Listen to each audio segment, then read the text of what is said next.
Alors, ces émissions ne sont pas nées comme ça, je vous le disais. Il s'agit d'un projet, un vaste projet. C'est un décret de la communauté française, Wallonie, Fédération Wallonie-Bruxelles, maintenant. Un décret pour 5 ans. Et c'est un décret qui a été mis en place suite à un constat effarant, catastrophique. Comme quoi, en fin de maternelle, en fin de 3e maternelle, un pourcentage important d'enfants possèdent un champ lexical, un capital mot de 800 mots, voire 1000 mots, 1200 mots, alors qu'à cet âge-là, à 5 ans, fin de 3e maternelle, il faut en posséder 2500 à 2750. On prévoit 250 mots de renforcement. Alors ça pose problème parce que ça veut dire que dès 5 ans, on sait très bien que les enfants qui possèdent un capital mot de 800 mots ne vont pas s'adapter à la culture du primaire.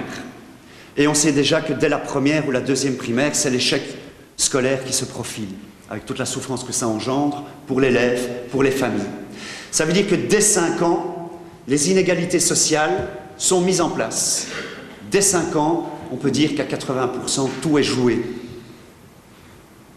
Ça veut dire que l'école devient, de ce fait, une machine à reproduire les inégalités sociales. Et ça, c'est un constat qu'on ne peut pas accepter. L'égalité des chances, où est-elle dans cette idée-là? L'émancipation, où est-elle dans cette idée-là?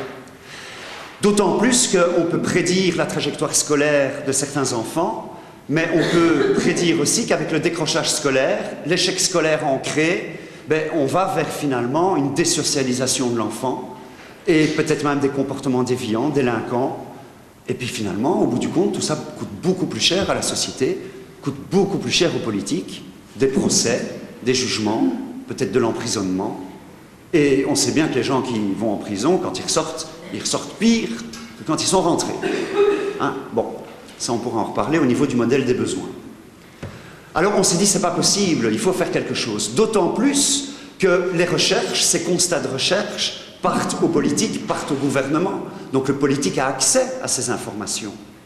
Donc moi, politique, je sais que dès 5 ans, un certain nombre de familles ne vont pas accéder à un parcours scolaire important parce que l'école parle le langage des familles les plus favorisées, culturellement, laissant de côté tout un pan de famille.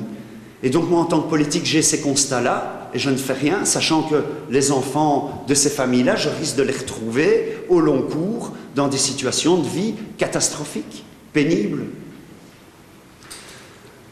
Alors on s'est dit, il faut conscientiser le politique de cet état des choses. Il faut aller trouver le politique. L'échec scolaire n'arrête pas d'augmenter. Ça, c'est un état de fait. Ça veut dire que si on fait plus de la même chose, on va droit dans le mur. Donc il faut travailler autrement. Et puis il y a énormément de souffrance à l'école. Ça, on pourra en témoigner aussi. Il y a des travaux qui sont faits avec des enseignants. On donne constamment, Bruno et moi, des formations auprès d'enseignants du secondaire, et notamment du secondaire professionnel, technique, mais général aussi. Écoutez, tout le monde souffre à l'école. Tout le monde souffre. Je demande aux participants de me livrer une petite situation pénible de leur quotidien professionnel. C'est à pleurer. Les éducateurs, même chose. Après, j'ai demandé à voir des élèves. Vous comprendrez pourquoi par la suite. Les élèves ont témoigné. Moi, ce qui me fait mal à l'école, en famille ou dans le quartier, 120 élèves qui mettaient le feu dans l'école, qui sont violents. Les profs m'ont appelé désespéré. Ces élèves, vous les voyez là, d'ailleurs, ils sont sur les affiches, ils sont à l'honneur. Ces élèves sont fantastiques. Vous verrez des témoignages tantôt. Ces élèves ont une grande richesse. Mais qui a vu ça? Qui a vu ça? Et on ne l'a pas vu alors que maintenant ils ont entre 15 et 18 et plus. Mais donc on ne l'a pas vu en primaire, on ne l'a pas vu en maternelle, on ne l'a pas vu à la crèche. Donc cette idée de communauté éducative. On ne pourra parler d'éducation que si tous les systèmes d'une communauté, d'une ville, se mettent en action, notamment ici pour stimuler le langage des jeunes enfants. Ça commence par là. Le langage, c'est ce qui va déterminer la structure de pensée par la suite. C'est primordial.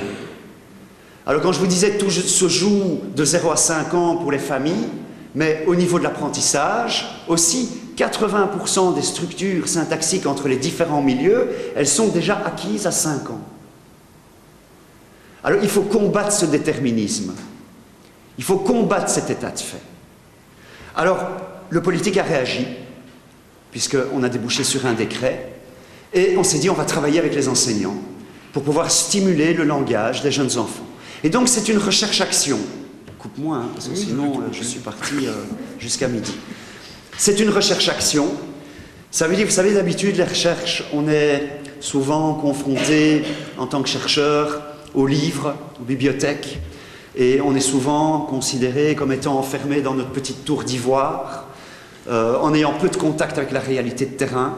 D'ailleurs, combien de projets de recherche qui viennent de plus haut débouchent dans les écoles, débouchent chez les acteurs de terrain, et n'ont aucun sens du côté pratique. Quand les acteurs de terrain reçoivent ces projets, ils disent « mais c'est impraticable sur le terrain, c'est pas possible de mettre ça en place ». Pourtant, ce sont quand même des gens compétents qui ont travaillé ces problématiques, des gens intelligents, des pédagogues. Il y a quand même un problème. Et quand ça arrive sur le terrain, c'est tout à fait en dehors de la réalité, tout à fait inadapté. Donc ça aussi, nous, on ne veut plus travailler comme ça. On est un petit peu rebelle quand même. On ne veut plus travailler comme ça non plus. Donc on veut construire les choses avec les gens de terrain. Une recherche-action, c'est d'abord aller sur le terrain. On oublie nos livres, on oublie les bibliothèques. On sort de notre tour d'ivoire. D'ailleurs, nous, on n'en a pas vraiment. On est tout le temps sur le terrain. On va voir la réalité de terrain, ce que vivent les acteurs de terrain. Et la souffrance, notamment, à laquelle ils sont confrontés. Les problématiques de relation avec les parents. Les problématiques dès le maternel. Les enseignants sont conscients de cet état de fait, un déficit de langage. Et il ne faut pas croire que c'est uniquement dans les familles multiculturelles. Hein. C'est aussi dans les familles belges. Bon. Donc voilà, on veut combattre cet état de fait. Alors on a décidé de travailler avec les institutrices, mais pas n'importe comment. Et là encore, on est un petit peu décalé, innovant.